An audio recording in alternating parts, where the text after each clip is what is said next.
አሁን በመላው ዓለም የሚገኙ አማራውያን ከሰሜን አሜሪካ እስከ አውስትራሊያ፣ ከታላቋ ብሪታንያ እስከ ላቲን አሜሪካ፣ ከኤዥያ እስከ አፍሪካ በአጠቃላይ በውጭ ሀገራት የሚኖሩ አማራውያን ለአማራ ህልውና አንድ ችቦ በጋራ የነጻነት ብርሃን ሊያበሩ፣ ለአማራ ህልውና ድልና ማገር ሊሆኑ ከሊቅ እስከ ደቂቅ በአንድነት እየተሰባሰቡ ነው። የአማራ ፋኖ ብሔራዊ ኃይል ደቡብ አማራ ቀጠና ሳምንት ዕዝ ከስም ሁለተኛ ኮር ነበልባል ክፍለ ጦር ድል ተቀዳጀ። ጽናት ክፍለ ጦር የጠላት ዙ 23 የወደመበትና ተኳሾቹ ሙሉ ለሙሉ በተደመሰሱበት ተጋድሎ ድል ተጎናጽፏል። ከታህሳስ 11 ጀምሮ ከጎንደር ከተማ አዲስ ዘመን መንገድ ለመንገደኞች ክፍት ተደርጓል። የጋምቤላው ተደጋጋሚ ቀውስ ውስጣዊና ስር የሰደደ ችግሮች ይቀረፉ፣ ውጫዊ እጆች ይሰብሰቡ፣ በወቅታዊ ጉዳይ ላይ ከእናት ፓርቲ የተሰጠ የአቋም መግለጫ።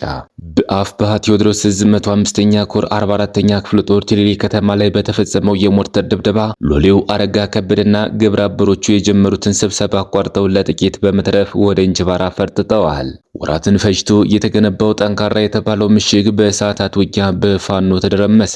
ምሽጉ የተሰበረው የፋኖ አባላቱ በቦምብና በሳንጃ ጨበጣ ባደረጉት ተጋድሎ ሲሆን በዚህም ከ40 በላይ የአገዛዙ ወታደሮች ሙትና ቁስለኛ ተደርገዋል። እስከ መጨረሻው ድረስ አብራችሁ ተቆዩ። እነዚህና ሌሎች ያልተሰሙ መረጃዎችን በዝርዝር እናስደምጣቸዋለን። የሚዲያችን ተደራሽነት እንዲበዛ ቪዲዮ ላይክ፣ ቻናሉ ሰብስክራይብ እና ሼር እንዲሁም ኮሜንት መስጫ ሳጥን ድል ለአማራ ፋኖ የሚል አሴት እያስቀመጣችሁ አብራችሁን ነው።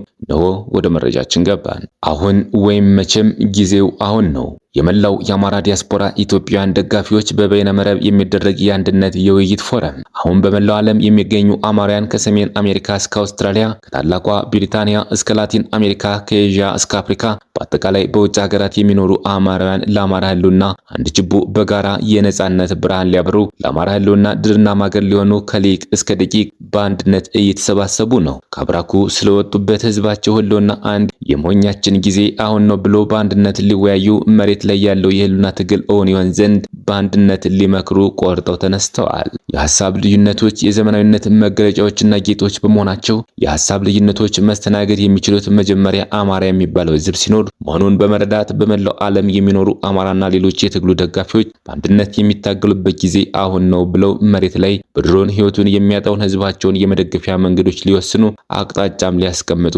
እየተሰባሰቡ ነው። ለዚህ ለአማራ ህዝብ ህልውና ትግል ጊዜ የሚሰጠው ባለመሆኑ ማንኛውም የአማራ ዲያስፖራ ድርጅቶች፣ የአማራ ማህበራት፣ ኢትዮጵያውያን ስብስቦች፣ ሚዲያዎችና የሚዲያ ባለቤቶችና የሃይማኖት ተቋማት በሙሉ በበይነ መረብ ተገናኝተው እንዲመክሩ ቀን ተቆርጧል። በመሆኑም በዚህ ለአማራ ህዝብ የህልውና ትግል በሚመክረው ውይይትና የቀጥታ ስርጭት ላይ እንዲሳተፉና እንዲታደሙ ተጋብዘዋል። ትግሉ በመኖርና ባለመኖር መካከል የሚደረግ የህልውና ጉዳይ ነውና አንደበታችሁ ሁሉ የዚህ ትውልድ አማራም ከአጋር ኢትዮጵያውያን ጋር በመሆን በተባበረ ክንድ ያሸንፋል።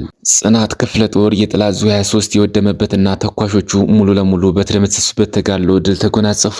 በድል ታጅቦ ተጠናክሮ በቀጠለው የደጋው መብረቅ ኮር ተጋድሎ ጽናት ክፍለ ጦር ዙ 23ቱን በዲሽቃ በማውደምና ብሎም ከውጊያ ሜዳ እንዲወጣ በማድረግ በተጨማሪም ተኳሾቹን ሙሉ ለሙሉ በመደምሰስ እንዲሁም በርካታ እግረኛ ሰራዊት ሙትና ቁስለኛ በማድረግ ታላቅ ድል አስመዝግበዋል። ከዚህ መልስ እስከ ግሸን ከደላንታ ወረዳ እስከ ተሪ ጥላት አድማሱን አስፍቶ ከጽናት ክፍለ ጦር አናብስቶች ጋር ግጥሚያ አድርገው እየዋለ ሲሆን የአማራ ህዝብ የቁርጥ ቀን ልጆች የሆኑት ፋኖች የፋሽስቱ ዙ 23 በዲሽቃ በመምታት ቁጥራቸው በውል ያልታወቁ የፋሽስቱ ሰራዊቶች ሙትና ቁስለኛ ሆነዋል።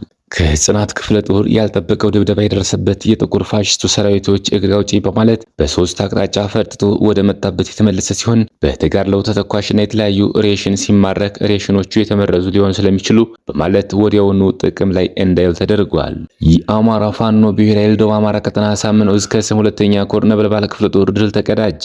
በነበልባል ክፍለ ጦር የፋኖ አባላቶች ምሽግ ላይ ከበባ ለማድረግ አቅዶና አስቦ ወደ ፋኖ ምሽግ ያቀናው ግትልትል ሰራዊት ቀድሞ መረጃ የደረሳቸው የፋኖ አባላት ልዩ ቦታው ሲቪሊያን ተብሎ ከሚጠራው ቦታ ቀድሞ ምሽግ በመያዝ ከንጋቱ 11 ሰዓት ላይ የመጣውን የብልጽግና ሰራዊት የመቶ አለቃ አበባው ብርጌድ አናብስቶች በደፈጣ ተኩስ ያረገፉ ሲሆን ጠላትም ወደፊት መንቀሳቀስና ለማጥቃት ሲቸገር ወደ ኋላው በማፈግፈግ ሞትና ቁስለኛውን በሶስት አምቡላንስ ሲያመላለስ ቆይቷል። በድጋሚ ያለ የሌለ ኃይሉን ከሌላ ተቋም ጥበቃ እንዲሁም የኋላ ደጀን ያለውን ጦር በማሰባሰብ በር ተብሎ ከሚጠራው አካባቢ በመንቀሳቀስ ላይ ያለ በጀነራል ተፈራ ማሞ ብርጌድ የፋኖ አባላቶች ባደረሱበት መብረቃዊ ጥቃት መቋቋም ያቃተውና ከፍተኛ የሰው ኃይሉን አጥቶ በነበረበት እንዲቆምና ሙትና ቁስለኛውን በተደጋጋሚ ሲያመላለስ እንደነበረ ለማየት ችለናል። ይህንንም አስደሳች ዜና የሰማው ሌላኛው የነበልባል ክፍለ ጦር ቃኞችና ራስ በኃይሉ ብርጌድ በመናበብ በተመሳሳይ ሰዓት ባረርቲ ወሊሶ ኬላ ላይ የነበልባል ክፍለ ጦር ቃኞች የምድር ድሮኖች ነብሮ ሻለቃ ሲገቡ፣ በሌላኛው ባልጪ ኬላ ላይ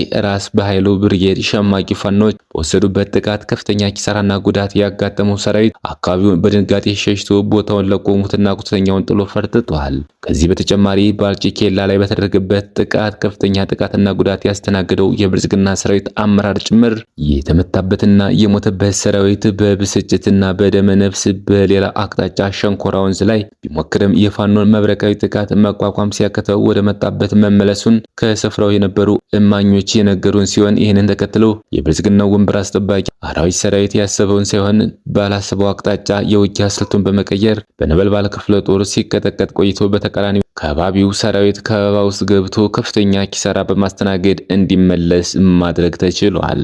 ከታህሳስ 11 ጀምሮ ከጎንደር ከተማ አዲስ ዘመን መንገድ ለመንገደኞች ክፍት ተደርጓል። ከማጥራትና ማብቃት ተልዕኮ ጋር በተያያዘ የአማራ ፋኖ ብሔራዊ ኃይል በላይ ዘለቀ እዝ ዳግማዊ ቴዎድሮስ 5ኛ ኮር ከታህሳስ 1 2018 ዓ.ም ጀምሮ እስከ ታህሳስ 10 2018 ዓ.ም ከጎንደር ከተማ አዲስ ዘመን ድረስ ዝግ እንዲሆን ተደርጎ የማጥራትና ማብቃት ስራ እየተከወነ ቆይተዋል። በተለያዩ እኩይ ፍላጎቶች በመስመሩ እየተገኙ መንገደኞችን ያንገላቱ የነበሩ ቅጥረኛ ወሮበሎች ላይ በተወሰደ እርምጃ አንጻራዊ ለውጥ የታየ ቢሆንም ቀሪ ስራዎችን እየሰራ እንገኛለን። ስለሆነም የሚከተሉትን ማሻሻያዎች በጊዜያዊነት አስቀምጠናል። አንደኛ፣ መንገዱ ከታህሳስ 11 2018 ዓ.ም ጀምሮ ለመንገደኞች ክፍት እንዲሆን። ሁለተኛ፣ ላልተወሰነ ጊዜ በኮሩ ፍቃድ ተጥለው የነበሩ ኬላዎች እንዲነሱ።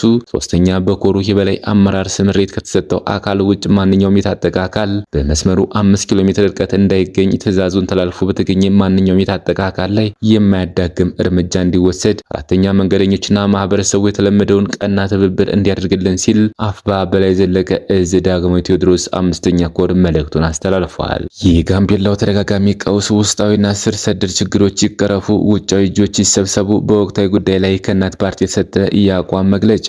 በጋምቤላ ክልል ከሰሞኑ በተፈጠረ ችግር ከፍተኛ የክልሉ ባለስልጣንን ጨምሮ በርካታ ንጹሃን የግድያው ሰለባ ሆነዋል። ችግሩ የኋላ ያደረ እንደታፈነ እሳት ውስጡን ሲጤስ የነበረ ብሎም በጊዜው በእርቅና ንግግር ብሎም በህግ አግባብ መፍታት ባለመቻሉ እንደ ሰነፍ እረኛ ከሩቅ የመመለስ አባዜያችን እያመረቀዘ ፖለቲካዊና ኢኮኖሚ ጥያቄ የተላበሰ ሆኖ እጆችንም ከውጭ ጭምር የጋበዘ አሳዛኝ ክስተት ነው። በነበረው ልብ ሰባሪ ክስተት ህጻናት፣ ሴቶችና አዛውንቶች የጭፍጨፋው ከፍተኛ ሰለባ ሆነዋል። ከፍተኛ የንብረት ዘረፋና ውድመትም ደርሷል። በርዕሰ መረጃ አስከሬን እስከ ዛሬዋ ዕለት ተነስቶ አላለቀም፣ ቁጥሩም በውል አይታወቅም። ድንበሩ ክፍት ነው። የተወሰኑ የክልሉ ቀበሌዎች በደቡብ ሱዳን ኃይሎች ቁጥጥር ስር ይገኛሉ። እንዲህ ያሉ የውስጥ ሽኩቻዎች ሲኖሩ ነገሩን ለማፋፋም እንደ እድል ይጠቀሙበታል እንጂ ማህበረሰቡ እኮ ተዋዶና ተዋልዶ ከዚህና ከዚያ ነው ብለህ ልትለየው ሁሉ አትችልም ይላሉ የአካባቢው ነዋሪዎች። ፓርቲያችን ሂደቱን በቅርበትና በጥንቃቄ ይከታተላል። አሁንም የክልሉ የፌዴራል መንግስት ከጊዜያዊና ጭሱን የማጥፋት አይነት ይድረስ ስራ ወጥተው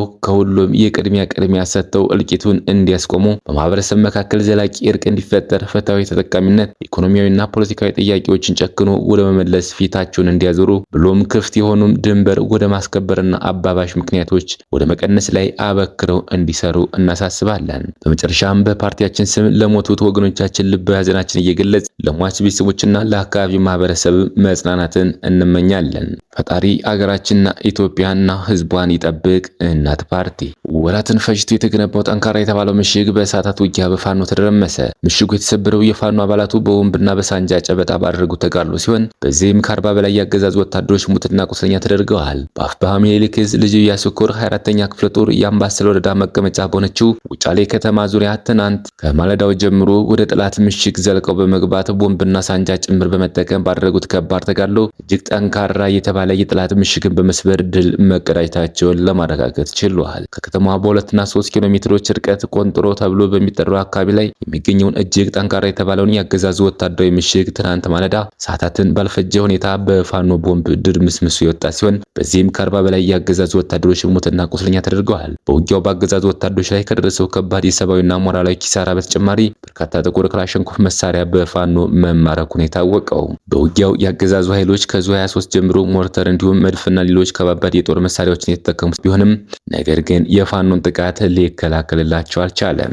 የኤርትራ ማስታወቂያ ሚኒስትር የማነ ገብረ መስቀል የኢትዮጵያው ብልጽግና ፓርቲ ደጋፊዎች ኤርትራ ከኢጋድ መውጣቷ የመነጠል አጀንዳዋና ለበይነ መንግስታት መድረኮች ያላት የጥላቻ ማሳያ ነው በማለት ላይ ይገኛሉ ሲሉ ተቹ። የማነ ሆኖም ኢትዮጵያ ከሶማሌላንድ ጋር የባህር በር የመግባቢያ ስምምነት ስትፈራረምና ከዚያም ኢትዮጵያ ራሷ የምትቆጣጠረው የባህር በር አጀንዳ ስታራምድ ኢጋድ ዝምታን መምረጡ ለኤርትራና ሌሎች ተጎጂ ሀገራት ዕዳ እንዲሆን አድርጎታል በማለት ወቅሰዋል። የብልጽግና ፓርቲ ደጋፊዎች በአሁኑ ወቅት በኤርትራ ላይ የማጥላላት ዘመቻ የሚያካሂዱት የፓርቲውን የራስ የባህር በር አጀንዳ አቅጣጫ በማስቀየር የተጎጂነትና ራስን የመከላከል ዘመቻ አድርጎ ለማቅረብ ነው በማለትም የማነ አጣጥለዋል። ለዚህ ግብ አንዱ ስልት ኤርትራን የኢትዮጵያና የቀጠናው በጥባጭ አድርጎ ማቅረብ ነው ያሉት የማነ ይህ ተቀባይነት እንዲኖረው ማድረግ ግን እጅግ ይከብዳቸዋል ብለዋል። ክቡራትና ክቡራን የቻናላችን ቤተሰቦች ለሰዓቱ ያዘጋጀናቸው መረጃዎች እነዚህ ይመስሉ ነበር። በሌላ የመረጃ ሰዓታችን እስክንገናኝ ድረስ የዩቲዩብ ቻናላችን ሰብስክራይብ፣ ሼር እንደዚሁም ላይክ እያደረጋችሁ ጠብቁን። ቸር እያገናኘን መልካም ቆይታ